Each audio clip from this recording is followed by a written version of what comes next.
وہاں کے باشندوں کو گروہ گروہ بنا رکھا تھا۔ ان میں سے ایک گروہ کو یہاں تک کمزور کر دیا تھا کہ ان کے بیٹوں کو ذبح کر ڈالتا اور ان کی لڑکیوں کو زندہ رہنے دیتا۔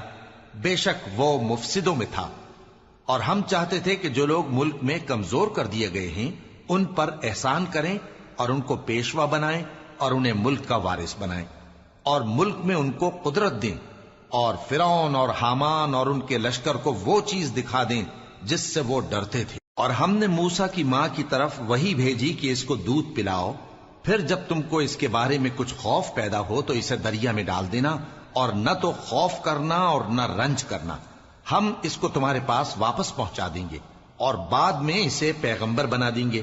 سو فرعون کے لوگوں نے اس کو اٹھا لیا، اس لیے کہ نتیجہ یہ ہونا تھا کہ وہ ان کا دشمن اور ان کے لیے موجب غم ہو۔ بے شک فرعون اور حامان اور ان کے لشکر غلطی پر تھے،